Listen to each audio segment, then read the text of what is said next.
Hi, today I'm going to walk you through an argumentative writing unit. This is a blended unit for ninth grade high school students in a self-contained special education classroom.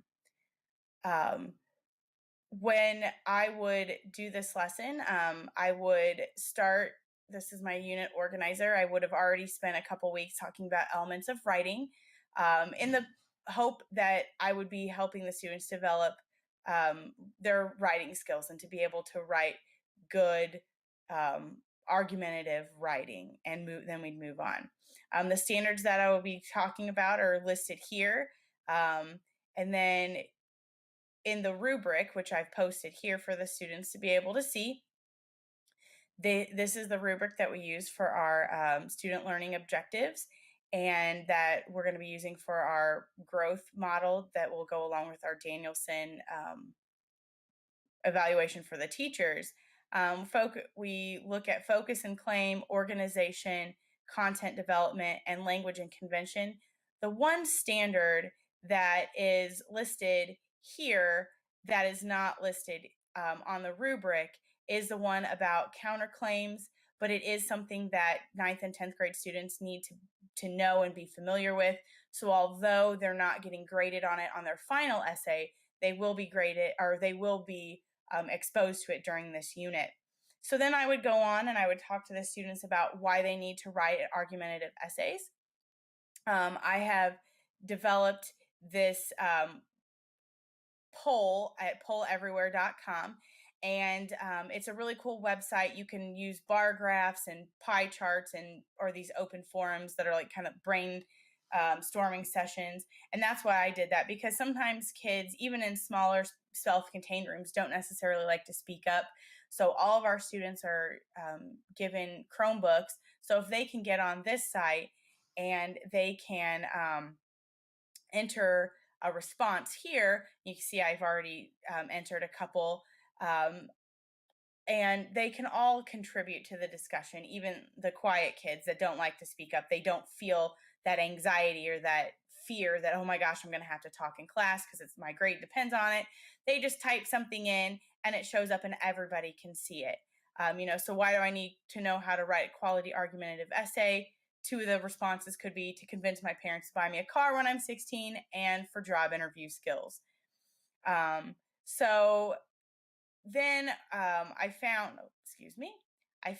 this website that talks about, it's a helpful hints for writing persuasive essay or tips that the kids can go back to and refer to from time to time if they need it, especially in the early stages when some of them are probably still kind of unsure about what they're supposed to be doing.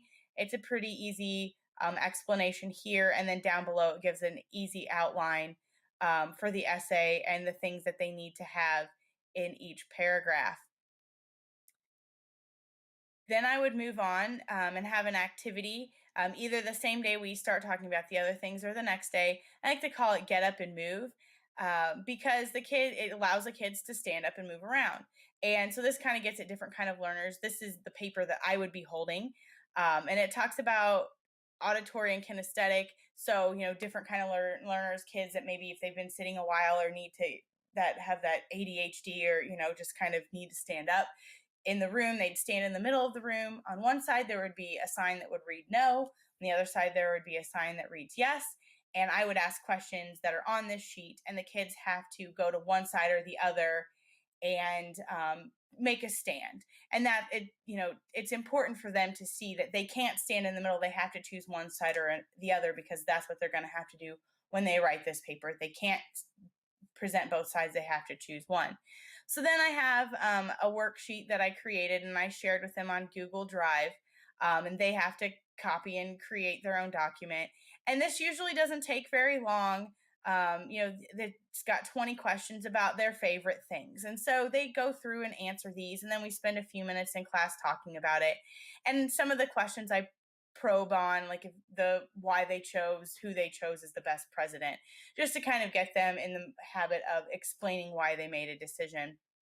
And then here for the homework, this is inspired by a lesson that I saw in a book by a man named Kelly Gallagher.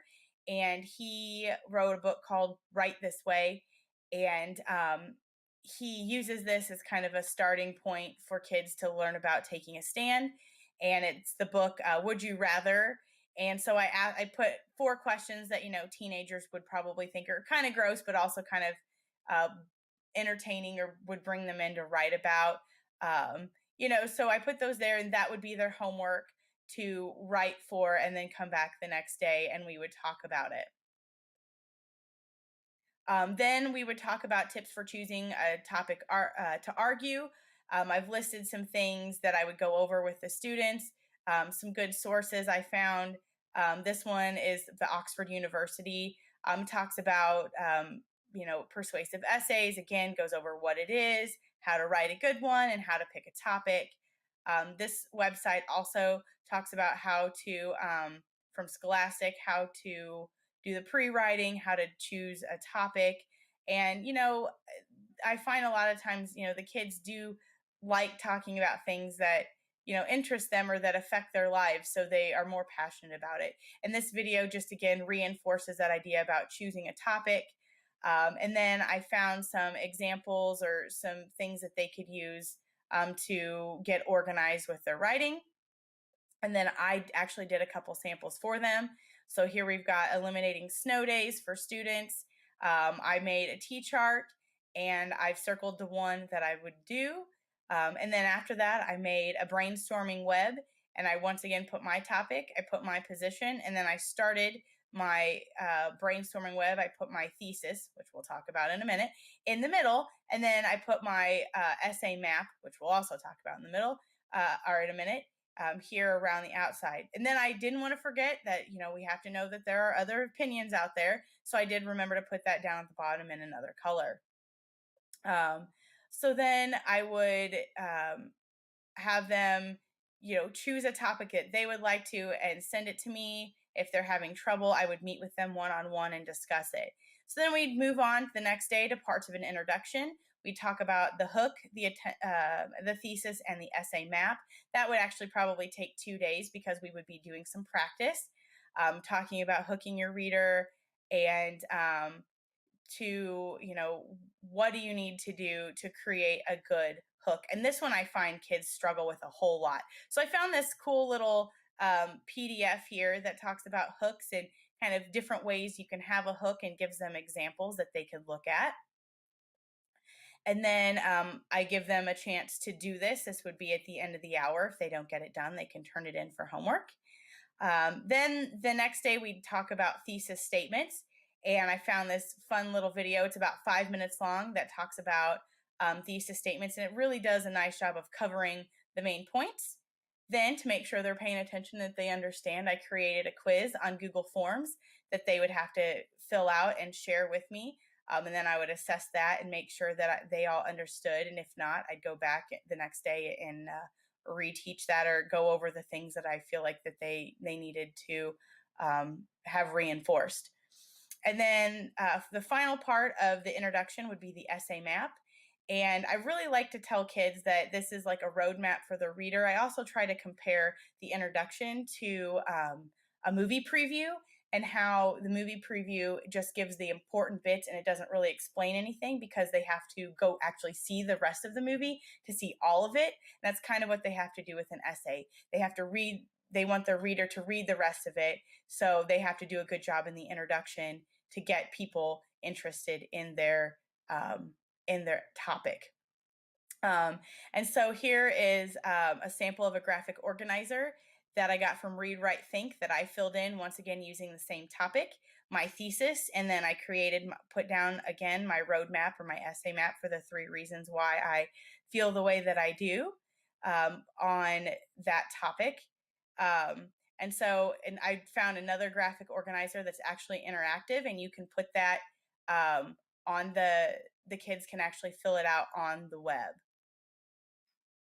And so then I put a review up there so all the kids would know what to do, and to have things to look back on, and to help them with argumentative writing for introductions. And then a link to the links and the sources that I use for this project. Thank you.